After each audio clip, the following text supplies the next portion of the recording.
Seja muito bem-vinda, seja muito bem-vindo ao meu podcast Caminhos de Cura, lições de um cirurgião oncológico e robótico para mulheres no combate ao câncer. Eu sou o Dr. Alex Bruno, eu sou cirurgião robótico em câncer, formado pelo Instituto Nacional de Câncer, e eu faço cirurgias para recuperar meus pacientes, para curar e controlar o câncer, mas acima de tudo, o que eu opero é gente.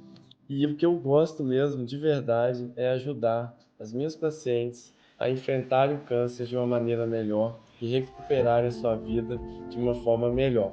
Além de prevenção do câncer, aqui eu também vou falar sobre tratamento e as atitudes e conhecimentos para vivenciar de uma forma melhor esse desafio. Então vamos juntos trilhar um caminho de esperança e de cura. Hoje eu vou falar do câncer da região do endométrio.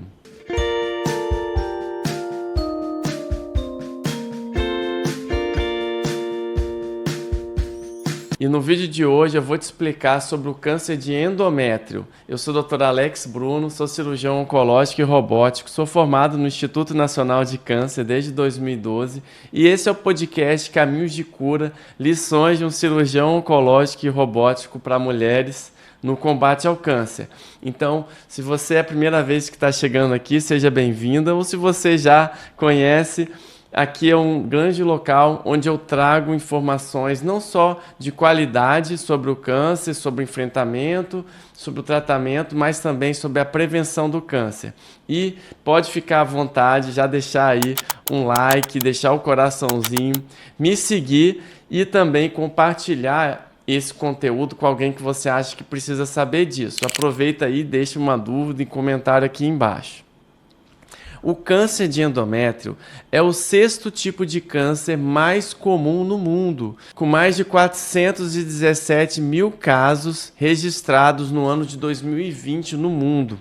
E o seu crescimento tem aumentado nos últimos 30 anos em 132%, e principalmente pelo aumento da incidência de diabetes, de obesidade, bem como o envelhecimento da população. E no Brasil não é muito diferente. Aqui ele ocupa a 7ª posição, com 7.840 casos estimados para o ano de 2024 pelo Instituto Nacional de Câncer. E o câncer de endométrio, ele é um câncer que surge na camada interna do revestimento do útero. Aqui, se você for ver, eu trago para você uma maquetezinha do aparelho ginecológico feminino. Aqui tem a vagina, aqui o colo do útero, aqui o corpo do útero, que na mulher que tem a sua gestação, ela abriga aqui o bebezinho, né? E esse revestimento interno aqui, da camada interna do útero, é daqui que surge o câncer de endométrio. Esse tipo de tecido aqui é chamado de endométrio.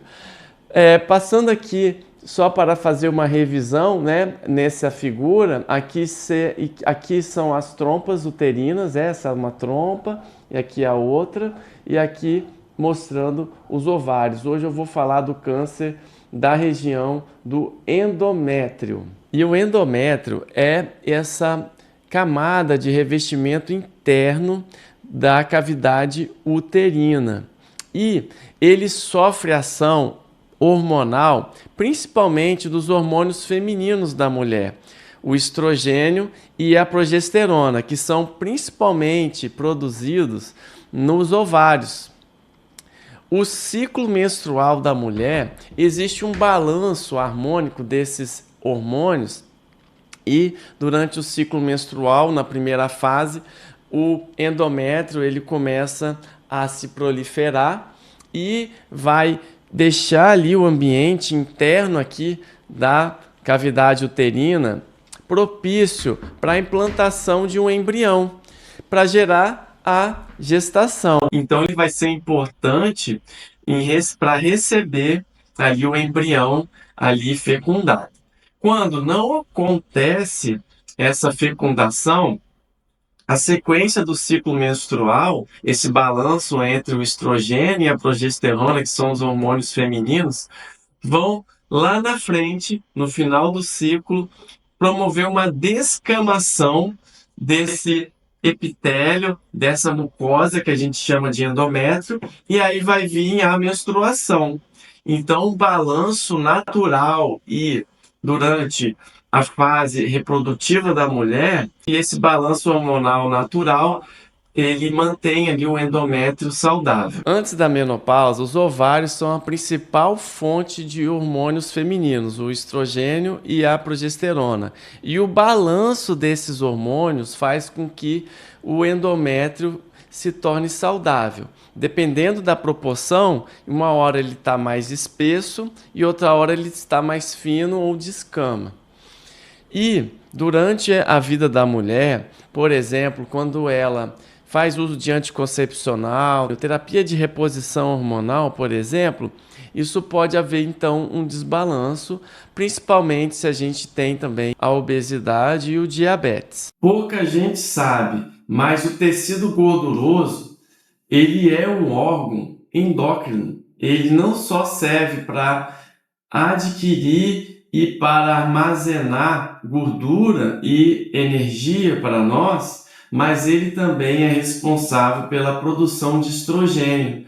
E o estrogênio, como eu falei, em excesso, principalmente após a menopausa e durante a vida da mulher reprodutiva, ele vai sofrer ali um desbalanço e isso se agrava muitas vezes após a menopausa, em que existe um aumento do acúmulo de gordura localizada no abdômen. E isso se junta, por exemplo, ao aumento da resistência à insulina, à síndrome metabólica, como é o caso do diabetes tipo 2 e mesmo da hipertensão. E a gente vê que essas pacientes são as pacientes que mais têm a incidência de câncer de endométrio aumentada. Em comparação com as mulheres que têm o peso normal, as mulheres que têm sobrepeso têm 2 vezes mais chance de ter câncer de endométrio. E aquelas mulheres que têm um peso acima, que são consideradas obesas, também são mais propensas, 3 vezes mais do que as mulheres com peso normal. E os principais fatores de risco para o câncer de endométrio são obesidade, hipertensão, diabetes, menarca precoce antes dos 9 anos, menopausa tardia depois dos 55 anos, as mulheres com ciclos anovulatórios, principalmente aquelas que têm síndrome dos ovários policísticos e não tratam e não fizeram um tratamento devido, reposição hormonal inadequada, principalmente nas mulheres que não têm útero e que fazem reposição hormonal sem o balanço correto da progesterona juntamente com estrogênio. Mulheres que fizeram radioterapia prévia, mulheres que têm já história pessoal de câncer de ovário ou câncer de mama. E somente 5% das mulheres com câncer de endométrio têm uma síndrome hereditária de predisposição ao câncer que precisa ser investigado. Normalmente a gente faz essa descoberta ou a suspeita investigando ali ou tumores relacionados a síndromes, que existem parentes dessa paciente, muitos parentes com tumores relacionados ao câncer de endométrio, ou mesmo quando existe aí uma história pessoal de mais de um tipo de câncer na mesma paciente. Por isso, toda mulher com câncer de endométrio, a gente precisa ver o seu histórico familiar. Por quê? Por exemplo, as mulheres que têm aí o gene da síndrome de Lynch, da síndrome do câncer coloretal não poliposo, ou síndrome de Lynch, essas mulheres têm um risco na vida de 70% de terem o câncer de endométrio. Essas mulheres também acabam tendo um risco de câncer de ovário e de intestino maior. Então, por isso vai ser importante o acompanhamento dessa mulher bem como a investigação correta. E quando a gente descobre mesmo que existe um gene predisponente a um câncer numa paciente, a gente pega e investiga sua filha, as pessoas ali que são ali da sua família. Então a gente pode, quando a gente descobre um paciente que tem uma suspeita de ter um gene de predisposição hereditária ao câncer, o que a gente vai fazer? A gente encaminha ela para uma pesquisa mais aprofundada. Normalmente faz uma pesquisa de vários genes. Normalmente o oncogeneticista ajuda muito nisso.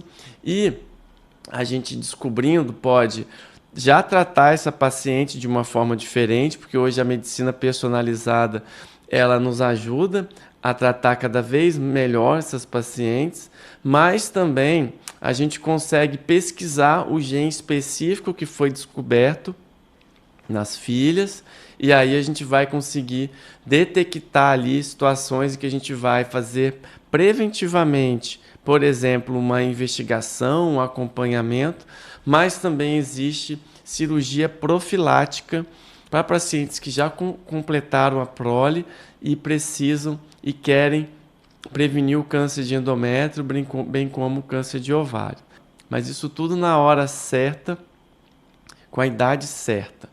Normalmente por volta dos 50 anos de idade, por volta dos 45 a 50 anos de idade. Se você for ver, esse é o útero, essa maquete aqui, é uma maquete feita para explicar para a paciente várias doenças. Então esse útero aqui, diferente do outro que eu mostrei, ele tem vários problemas. Ele tem algumas alterações aqui, tem essas pintinhas aqui para o médico quando eu explico sobre endometriose para as minhas pacientes.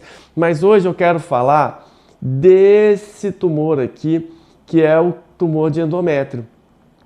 Aqui então é uma ferida. Veja, o câncer de endométrio é uma feridinha que surge um tumor, uma carninha crescida dentro da cavidade uterina, que é revestido pelo endométrio normal. Mas por um desbalanço hormonal, por alterações que são ali decorrentes dos anos da vida da mulher, soma vários fatores de risco, surgiu aqui, nesse caso aqui, surgiu um câncer aqui.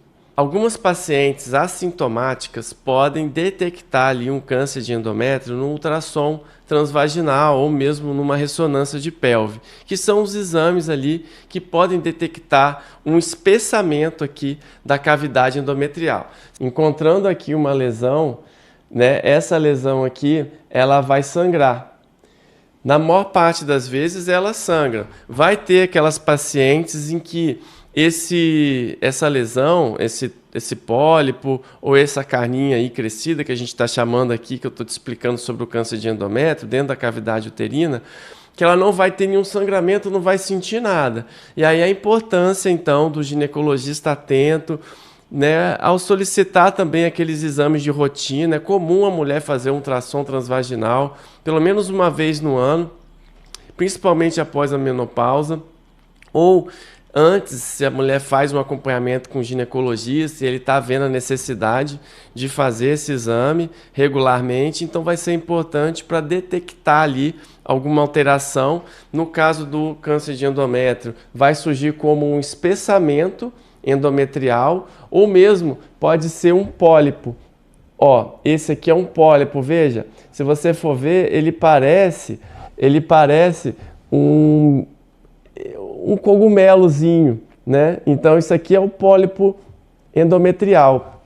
A maior parte das vezes, muitas vezes não é um câncer. O ginecologista, com um exame chamado histeroscopia, vai conseguir entrar aqui pelo canal, que é o exame padrão ouro para fazer diagnóstico de câncer de endométrio, para ver as doenças aqui do endométrio, como pólipos, e aí ele consegue ver a lesão e retirar e remover esse pólipo. Nem sempre é um câncer, mas se tiver ali o que a gente chama de hiperplasia endometrial, essa hiperplasia endometrial precisa de um acompanhamento, precisa de tratamento, e se essa hiperplasia ela progride, né, até 8 até 28% dos casos, essa hiperplasia ela pode se transformar num câncer. Outro exame que é muito comum das mulheres fazerem é o preventivo. Se você for olhar o útero aqui, esse útero que tem, por exemplo, um câncer de endométrio aqui.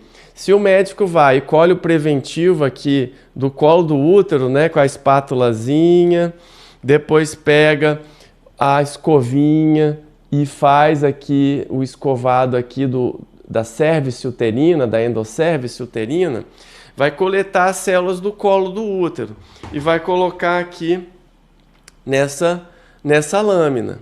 Essa lâmina depois ela vai para esse potinho, né, com álcool, e esse material aqui é bom levar para o laboratório de patologia em torno de 7 dias depois da coleta, para não estragar, tá bom?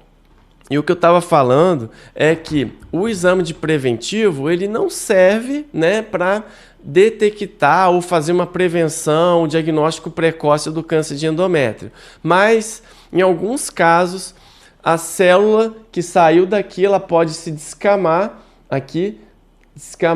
e ser coletada aqui pela escovinha, e aí o patologista pode detectar ali uma alteração que é dali do endométrio, e aí sim essa mulher, né, descobre, vai fazer o restante da investigação, ultrassom, a ressonância pélvica, vai fazer o exame de esteroscopia, ou mesmo através da curetagem, ou mesmo de um aspirado da cavidade endometrial, que o ginecologista pode fazer, o médico pode fazer aqui do consultório, tirar um fragmento para biópsia.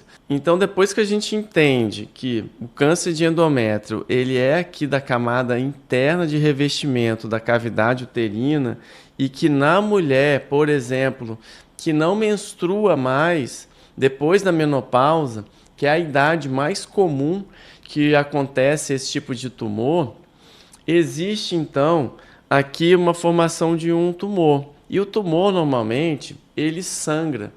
Ele é um tecido mais mole, então ele acaba sangrando. Então essa mulher vai acabar tendo um sangramento. Então, se a gente for pensar, a maior parte das mulheres que têm o diagnóstico de câncer de endométrio estão na menopausa, ou seja, já tiveram a sua última menstruação e não menstruam mais.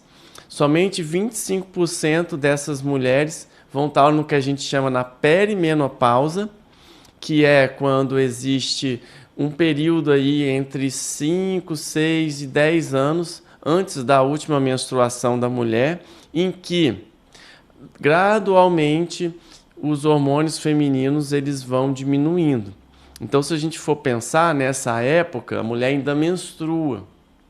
Então, ela acaba tendo alguma irregularidade menstrual. Então, vai ser muito importante ter um acompanhamento de um ginecologista, um médico atuando ali e vigiando essa mulher para, nesse cenário, quando existe uma alteração do padrão do fluxo menstrual ou um sangramento entre os ciclos, está um ginecologista ali para ajudar essa paciente a interpretar e investigar. Nem sempre vai ser o câncer de endométrio, mas sim, se essa mulher tem um acompanhamento do seu ginecologista, isso vai ser bem melhor.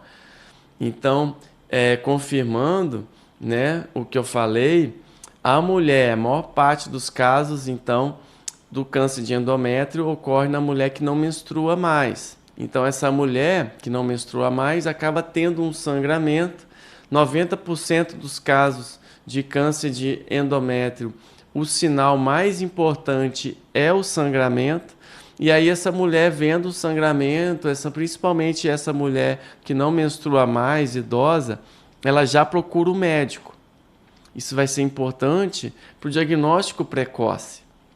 Somente 4% dos casos de câncer de endométrio ocorrem antes dos 40 anos. É uma situação rara.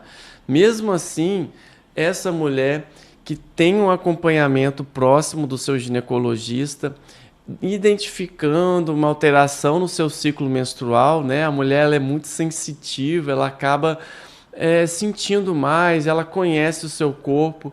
Então você que está ouvindo aí, está sentindo ou conhece alguém que tem uma alteração menstrual, não necessariamente é o câncer, mas a minha mensagem aqui expressa é que é para procurar um especialista, um ginecologista, para estar investigando, para entender mais o que se trata esse sangramento.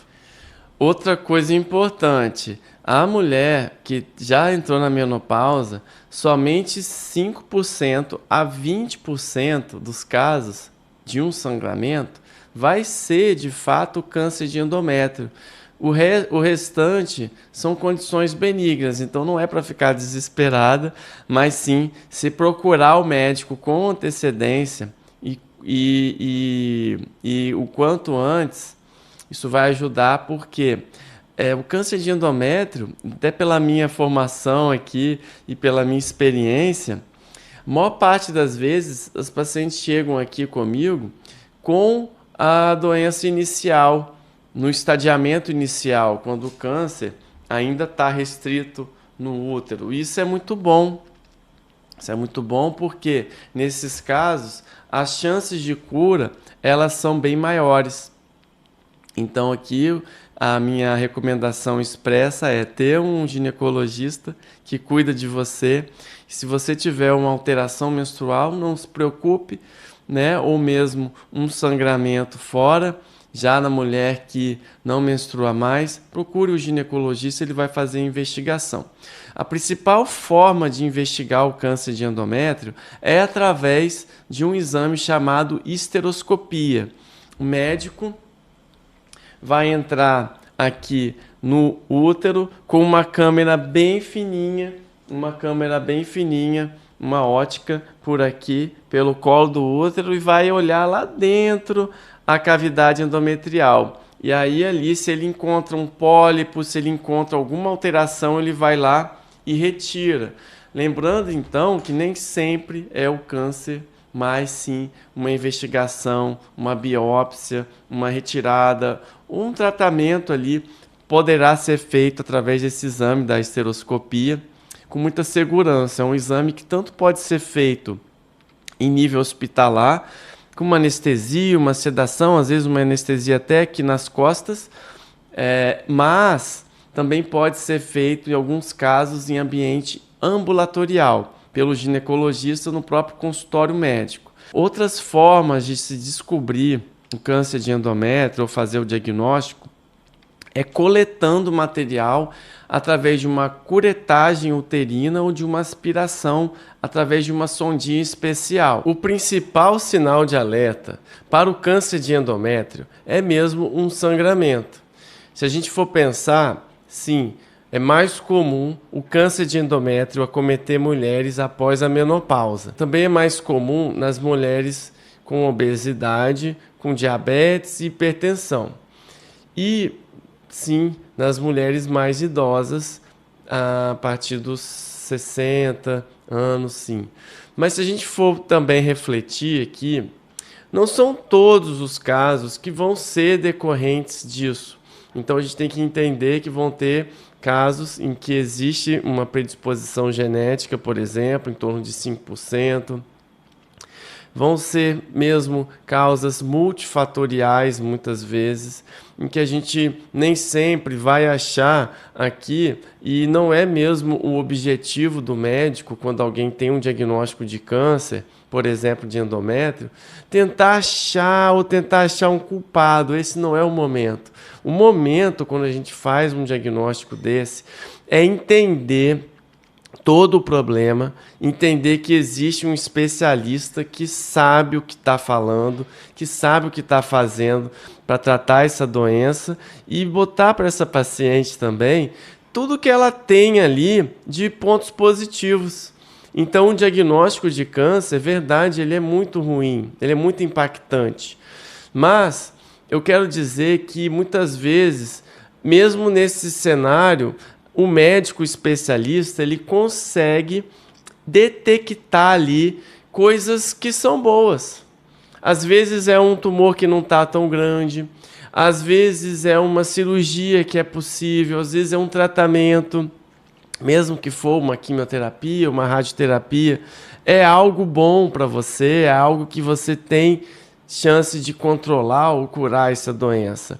Então, como que é importante o médico não só ajudar o paciente a entender o seu problema, mas também achar ali dentro das notícias ruins, notícias boas que vão alegrar, verdadeiras, que vão alegrar o paciente, dar ali um motivo de esperança, um motivo de sair daquele momento, daquela consulta, já com os próximos passos do que fazer dali para frente. Então, como eu falei, a maioria dos casos de câncer de endométrio ocorrem depois da menopausa, normalmente após os 60 anos, e sim, existe aí 25% dos casos em que ele vai acontecer no que a gente chama de perimenopausa, que é o período aí correspondente a 5 a 10 anos antes da última menstruação de fato da mulher. Então, nesse período, é comum ocorrer desbalanços hormonais na mulher, às vezes sintomas de calorão, ou algumas alterações no humor, ou mesmo na constituição física. Mas por isso que é importante, nesse período, a mulher já ter ali o seu ginecologista, ter um acompanhamento especial, para que sempre está interpretando, às vezes uma menstruação a mais, às vezes um sangramento que ocorre entre o período menstrual, ou um corrimento, uma alteração dessas. Nem sempre vão ser câncer, como eu falei, a minoria dos casos, câncer de endométrio, mas sim, se a mulher tem um acompanhamento e ela entende seu corpo, isso fica muito mais fácil da gente detectar ali antes, né? Conforme eu falei, sempre que a gente faz o diagnóstico mais cedo do câncer, sempre que a gente consegue fazer o diagnóstico no início, as chances de cura mesmo, elas são muito maiores, né? Então isso aí é importante a gente saber. Outra coisa que eu quero falar aqui é 25% dessas pacientes vão ter o diagnóstico na perimenopausa, nesse período que eu falei, e somente 4% antes dos 40 anos. Então por isso também é importante a mulher ter esse acompanhamento especial com o ginecologista. E temos que lembrar que toda mulher na menopausa precisa saber que um sangramento, mesmo que pequeno, uma alteração, um sujo na calcinha, um corrimento esquisito, precisa de ir procurar ajuda de um médico, preferencialmente um ginecologista, para te atender, para te examinar, ver como é que você está e investigar. Nem sempre vai ser um câncer de endométrio, mas se for algo mais sério, ele vai cuidar. Vale lembrar que 5 a 20% dos sangramentos após o período da menopausa são decorrentes do câncer de endométrio. E o restante são outras alterações que o seu médico vai poder te ajudar. Outra coisa importante é que para as mulheres que ainda não estão na menopausa, não entraram, não tiveram seu último ciclo menstrual, não pararam de ter a sua menstruação, para essas mulheres, vale lembrar que é importante elas se conhecer. E sim, uma alteração menstrual, uma alteração no fluxo, ou mesmo na quantidade, na qualidade do sangramento, ou mesmo um corrimento, também não vai ser sempre decorrente de um câncer, lógico, mas o que eu quero salientar aqui é que se você procura ajuda e você consegue ali entender o seu corpo, resolver aquilo que está te incomodando, com certeza isso vai te levar para um nível de saúde melhor e vai te deixar mais tranquilo. Esse é o principal recado. E é verdade, também existem outros sintomas de câncer de endométrio. E aqui agora eu vou te falar os outros sintomas que também podem acontecer em alguém que tem câncer de endométrio.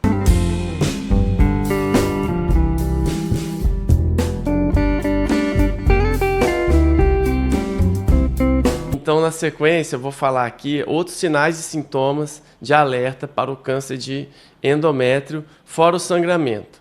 Então, a mulher precisa saber que esse sangramento pode acontecer depois da menopausa. Se ele aparece, procurar o médico. Na mulher que ainda não entrou na menopausa, uma alteração menstrual, um corrimento ou mesmo ali um sangramento entre os ciclos. Outros sintomas são dor pélvica, dor para fazer xixi ou massa abdominal, emagrecimento. Outros sintomas que não são muito específicos, mas que se você procurar a ajuda do seu médico, com certeza isso vai te ajudar. Dor para ter relação também é algo que a gente precisa dar atenção. Por quê? Isso vai incomodar muito a mulher e vai atrapalhar muito a sua qualidade de vida.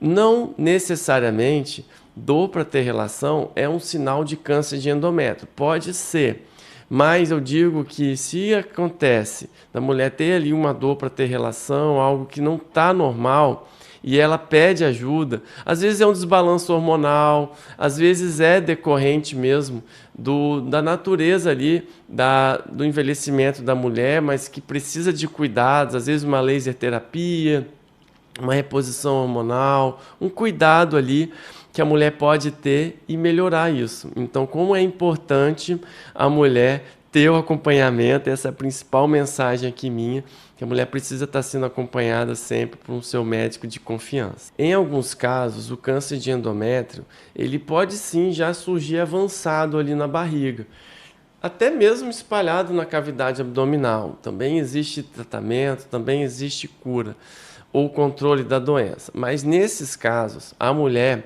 vai ter mais sintomas. Então, como eu falei, ela pode ter emagrecimento, ela pode ter inchaço na barriga, ela pode comer e logo ficar saciada. Então, tudo isso vai ser importante para a mulher, então, ela realmente entender que é um sinal de alerta. Por exemplo, um intestino ficar um pouco mais solto ou um pouco mais preso, ou a alternância desses dois, isso também pode ser algo para ter um cuidado médico. Mulheres que tenham câncer de endométrio já avançado vão ter sintomas diferentes. Elas podem ter no seu abdômen distensão abdominal, elas podem evoluir com emagrecimento, elas podem comer e logo já se sentir cheias, ou ter alguma alteração intestinal, intestino muito preso ou muito solto, isso se alternando. Alterações urinárias, massa pélvica, dor, desconforto pélvico, dor para ter relação, para fazer cocô, para fazer xixi. Então, todos esses sintomas não são necessariamente específicos de um câncer de endométrio, mas podem levar então a paciente a procurar o médico. Isso é importante porque é muito comum dessas mulheres que têm esses sintomas, como são sintomas sintomas que não são muito específicos, de começar, vou tomar um remedinho aqui por conta própria, vou tomar um chá, vou perguntar para uma amiga minha o que eu posso fazer. Então veja, se a gente está diante de uma paciente que está sentindo alguma coisa e está se automedicando, veja, ela está perdendo o seu tempo, né? Às vezes essas pacientes podem demorar 6 meses, 9 meses sentindo isso, às vezes já com um problema ali instalado, e poderia ter procurado ou pode procurar ali para poder ter ajuda o quanto antes. Lógico, quando o paciente chega aqui, não é momento da gente ficar julgando ou tentar ali falar algo ali que ela não deveria ter feito, ou que ela poderia ter feito assim ou assado, mas é o momento da gente acolher com o coração, pegar essa mulher com todo o nosso amor e fazer o nosso melhor. Próximo passo, quando a gente descobre um tumor, é fazer o estadiamento. Então, nesse momento que a gente quer fazer o estadiamento da doença, a gente quer saber como que a doença está no corpo da mulher. Sabendo disso, então, a gente vai pedir os exames, normalmente tomografias, tórax, abdômen e pelve com contraste. Tem o CA-125, que é o marcador tumoral também, que serve para a gente entender se existe algum sinal ali que o câncer está querendo espalhar. E se ele vier alterado depois do tratamento, vai ser importante para a gente acompanhar a mulher. Caso ali depois ele volte a aumentar, a gente pode ali ficar mais de olho, mais entendendo mais como está sendo feito o tratamento dessa mulher. Então o CA-125 é importante para isso. Ele não é um exame de diagnóstico para câncer de endométrio, mas ele pode ser utilizado para o acompanhamento depois. Então essa mulher vai fazer esses exames.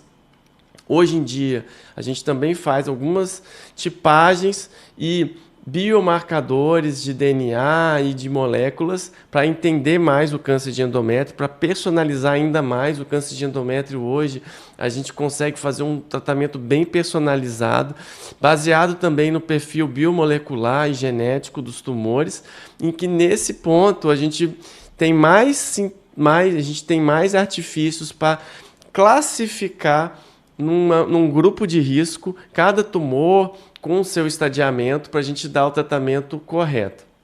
Normalmente, o tratamento do câncer de endométrio envolve cirurgia, principalmente quando está no início, quando a gente consegue retirar. A cirurgia é o principal tratamento do câncer de endométrio. Sim, se a gente for pensar, maior parte das vezes, o câncer de endométrio ele aparece de uma forma que a gente consegue tratar, consegue fazer uma cirurgia. Vai ter alguns casos em que ele já vai estar avançado e que às vezes nem a cirurgia é muito indicado. Mas se a gente for pensar, num geral, a maior parte das pacientes com câncer de endométrio vai ser submetida a uma operação. E a principal cirurgia para o câncer de endométrio é uma histerectomia total, com salpingo ou forectomia bilateral, que significa a retirada das tubas uterinas e dos ovários, e com isso a gente tira ali o tumor e os ovários e as tubas. Outra coisa que a gente precisa fazer, principalmente no câncer de endométrio inicial, que a gente faz os exames e não detecta ali mais nada no corpo, nenhuma íngua alterada, é a pesquisa do linfonodo sentinela. A pesquisa do linfonodo sentinela, um exame muito acurado para a gente entender se aquele câncer está dando metástase para ínguas ou não, se ele tem a tendência de se espalhar ou não para ínguas. E muitas dessas vezes, quando a gente detecta uma íngua alterada nesse exame, a gente consegue dar o tratamento adequado, com quimioterapia, com drogas específicas e também radioterapia, quando precisa. Então a gente vai, como eu estou te explicando aqui, montando um quebra-cabeça, sabe? É como se a gente pegasse, desde que a mulher teve o diagnóstico, cada informação que vai sendo colocada ali do estadiamento, da cirurgia. Então, depois que faz a cirurgia, tira a biópsia do linfonodo sentinela, que é a íngua de cada lado da pelve normalmente, que filtra o útero, a gente consegue entender melhor o tumor, se ele estava mais avançado ou não, e aí isso vai ajudar a gente a detectar, a entender e dar o melhor tratamento com maior chance de cura e controle da doença. Falando mais sobre biópsia de linfonodo sentinela e agora falando sobre cirurgia robótica, a cirurgia robótica se tornou a cirurgia padrão ouro para o câncer de endométrio. Por quê? Não só por conta das pacientes de câncer com câncer de endométrio terem mais diagnóstico de obesidade, estarem mais com IMC mais alto, ter uma gordura maior no abdômen, a cirurgia robótica ela desempenha um papel fundamental. Por quê? Ela consegue, no ambiente minimamente invasivo, sem precisar fazer um corte grande, a gente consegue tirar o útero, tirar o que precisa ser retirado, os ovários e a biópsia do linfonodo sentinela, sem muito risco. A paciente vai mais rápido para casa, tem menos dor, menos sangramento. Estatisticamente, tem uma chance menor de ter uma conversão para uma cirurgia aberta. Isso vai ser importante porque essa mulher, quando faz a cirurgia e se recupera mais rápido, dá tudo certo, e o médico consegue começar e terminar a cirurgia por cirurgia robótica, ela vai ter uma recuperação mais rápida, e se ela precisa de fazer um tratamento complementar, ela está mais pronta, mais rápido para seguir seu tratamento complementar. Isso vai ser importante. Outra coisa importantíssima que a gente usa durante a cirurgia robótica é o verde de indocianina, que é uma forma da gente detectar o linfonodo sentinela de uma forma minimamente invasiva e mais acurada. Antigamente, ou sem o uso do verde de indocianina, a gente usa o azul patente, que é um corante que a gente injeta no útero, né? No começo da cirurgia, a gente vai e injeta aqui no colo do útero o corante, ou azul patente, ou o verde de indocianina. E aí, durante ali o período que a gente está preparando o paciente, vai começar a cirurgia, esse corante ele vai drenar para as ínguas. A gente entra na cavidade abdominal e, através, por exemplo, da visão em fluorescência do robô, que a gente ativa, a gente consegue identificar a primeira íngua que drena o útero, é o que a gente chama de linfonodo sentinela. E aí a gente vai retirar aquela íngua, não vai mais precisar tirar todas as ínguas ali da pelve, como antigamente. Então isso vai ser importante porque tem menos risco de linfedema. Linfedema é uma complicação que pode acontecer secundária à linfadenectomia. Quando a gente faz linfadenectomia, quando a gente tira as ínguas da pelve, tem um risco sim de linfedema, até mesmo quando a gente faz biópsia de linfonodo sentinela, mas esse risco é bem menor. Por exemplo, um risco que pode chegar até 30% de linfedema com a retirada de todas as ínguas, principalmente no paciente obeso, esse risco cai para 3% ou 0,5%. É uma diminuição muito grande quando a gente faz a biópsia do linfonodo sentinela. E fazendo por robótica e utilizando o verde de indocianina, isso na literatura médica já mostra uma vantagem muito grande e uma chance de você realmente conseguir tirar o linfonodo correto muito maior. Então isso vai ser importante para a gente dar sempre o tratamento mais exato possível para a paciente. Outras formas de operar o paciente também é a cirurgia aberta, a cirurgia convencional. Ainda é feita, em muitos casos, em muitos serviços no Brasil, ou mesmo pelo SUS, cirurgias abertas e cirurgias videolaparoscópicas. Ambas são importantes, ambas têm sua função para o paciente, ambas recuperam também, ambas são capazes de gerar cura e controle da doença. O que eu falo aqui é que sim, se a gente puder escolher, se a gente tiver ali no nosso arsenal disposição e disponibilidade para a cirurgia robótica, ela realmente, em muitos casos, ela é preferida.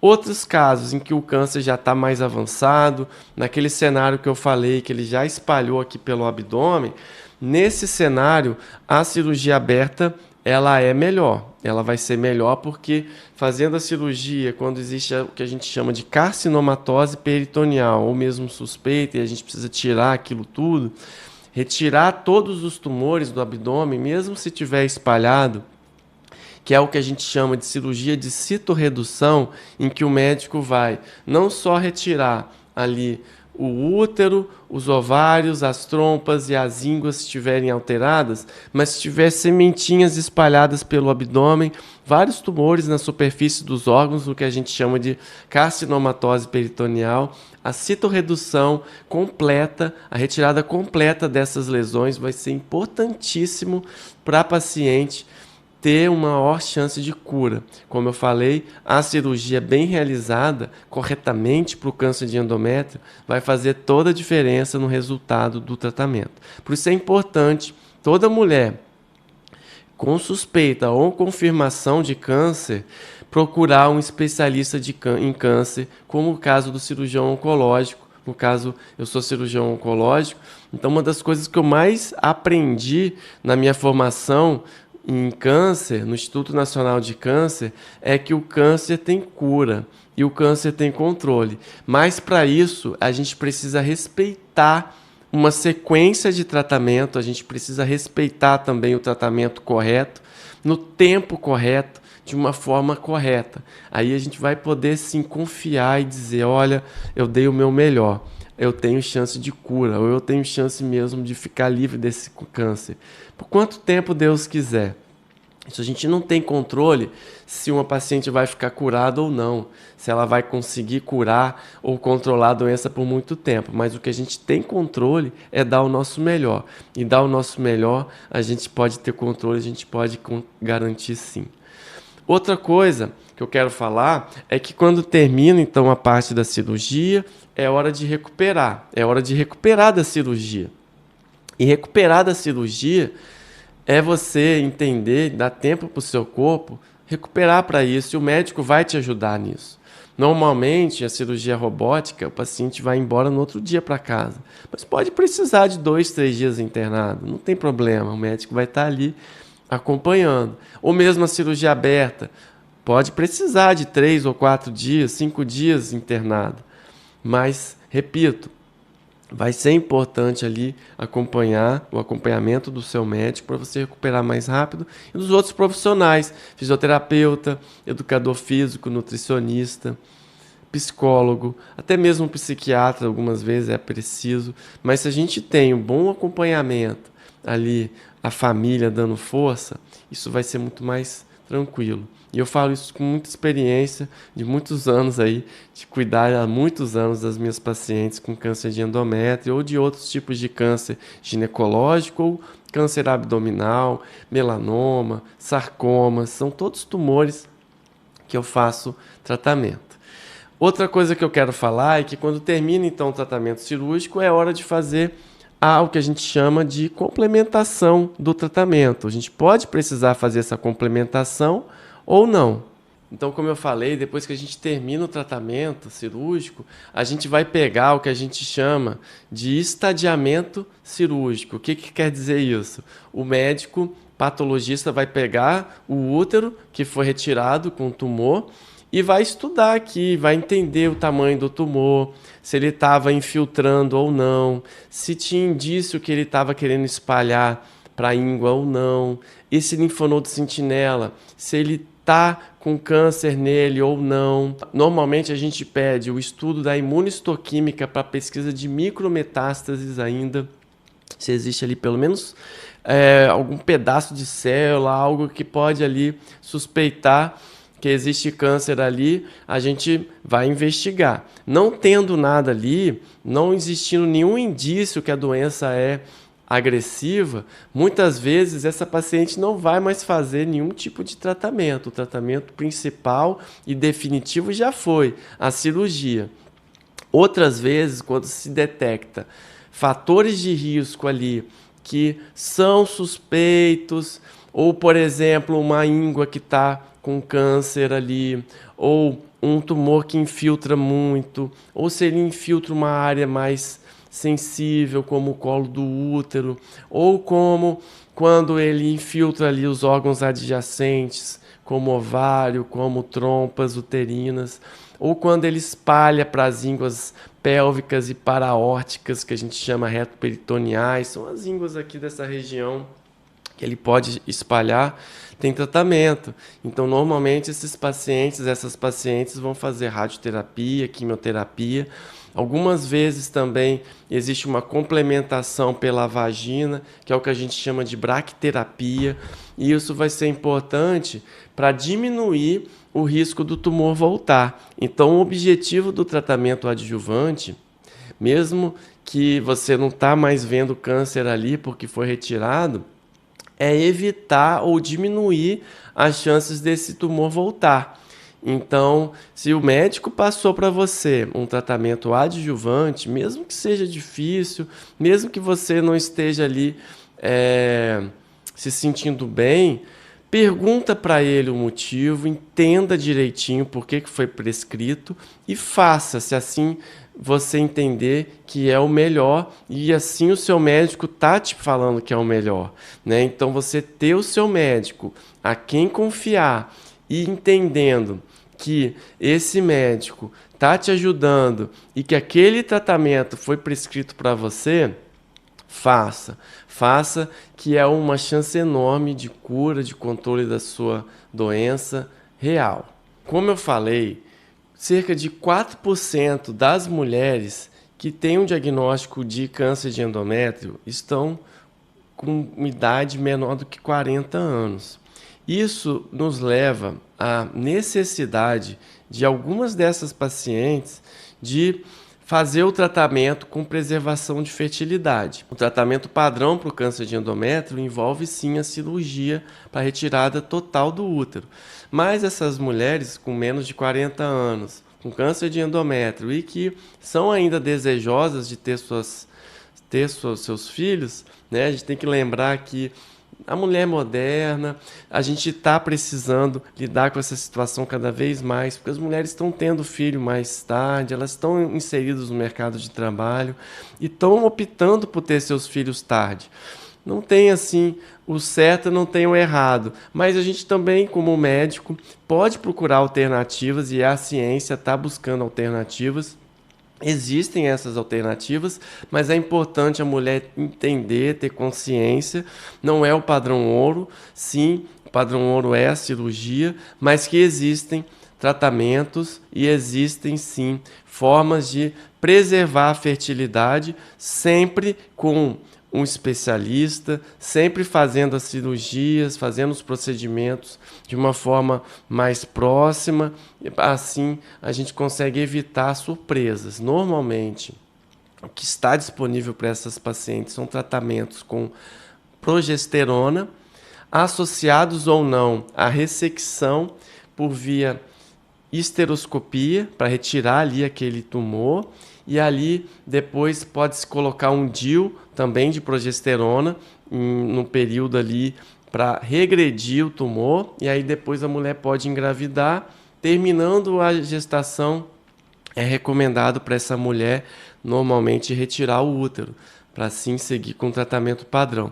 Então, como eu falei, é bem delicada essa situação, precisa mesmo de uma equipe multidisciplinar e a paciente está entendendo, está sim entendendo dos riscos e os benefícios e aceitando tudo isso e entendendo ali que ela pode ter chance sim de ter seus filhos, se for da sua fé, da sua vontade, que isso é possível hoje como não só como uma terapia que está sendo cada vez mais realizada, como eu falei, devido ao fato das mulheres estarem mesmo tendo seus filhos mais tarde, e a gente está encontrando câncer até mesmo em situações mais precoces nas mulheres, mas então a gente está preparado para isso e utilizar também as outras os outros recursos de medicina de reprodução, como congelamento de óvulos, como congelamentos de embriões, como também útero de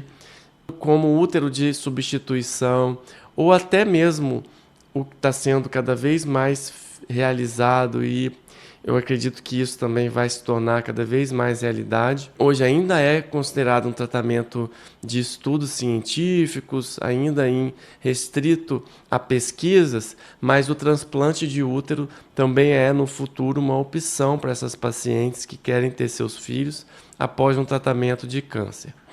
Então é isso, espero que você tenha gostado dessa revisão, tenha te ajudado.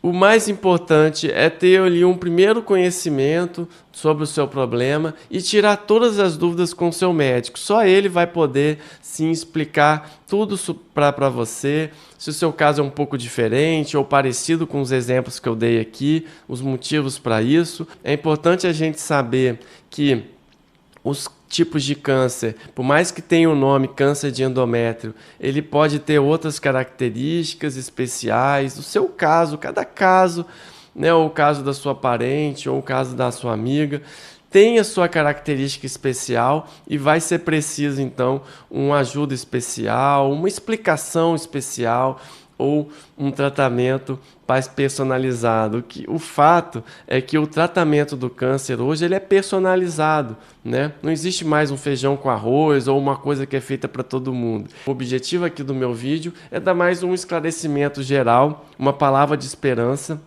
Não importa se você está aí ou se você tem um caso mais sério ou um caso mais avançado, mas se você tem o seu médico, tem quem confiar, siga, persista no seu tratamento, que com fé em Deus você vai ter os benefícios dele. Então, se você gostou desse vídeo, deixa aí um like, inscreve no meu canal e compartilha com alguém que está precisando ouvir isso. Então, um abraço, até o próximo, até a próxima.